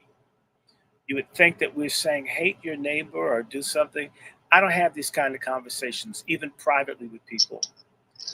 But I want to say to you that people are that afraid of what opening your mind, thinking, having community, respecting self, looking out for self, how that bothers people. Oh, yeah. That bothers people. I'm going to do it anyway. I'm already considered some kind of source for potential terrorists. I don't know anybody that's trying to do anything against the United States government. I wouldn't associate with anyone that was doing anything against the United States government. Black, white, polka dot from outer space, never. Or any other government. I'm not trying to do anything against the government of Israel. I don't want people getting bombed or killed anywhere. But I do think everybody is obligated, because I'm a Christian, to the second commandment to love neighbor as self. And if a neighbor won't respect you, you may have to protect yourself with deterrent force or self-defense. That person that wouldn't respect the other brought that into being. Everybody has a right to self-defense. A bee has a stinger. A praying mantis has claws. A spider can bite. And people can fight. And anyone that wants peace in the world will live peaceably, will be respectful towards others. And that's all I talk to people about. And if that's a threat to anyone, they're of Satan, they're Luciferian, they're of the devil. And not only are they gonna fail in this life, because empires rise and fall, whether you have nukes or not. And to hell you go if you're not right with God in the book of life. I've said what I had to say. It's 12:59. I'm Dr. Randy Short. You know how to contact me, wrandyshort@gmail.com. That is a PayPal, a Zelle, my direct email. The Cash App is Dr. Randy Short. The Venmo is Dr. Randy Short. The Patreon is Dr. Randy Short. If you don't do it this month, some month do it. It's all good. I thank all of the wonderful moderators, Brother Mark, Brother George, Sister Star, and all the other people that allow me to do this, because there are lots of people that say all kinds of rude stuff. Good night. I love you. God bless you. I hope we meet soon. I'm out of here. Bye-bye. Stay on with me, Jackson. Stay on. I just wanted to brief with you. Okay. All right. Okay. Let me see. Bye, guys. Please pray for me. And hang on. We're going to be praying for you, Brother Mark. Okay. End stream. Ching, ching, ching.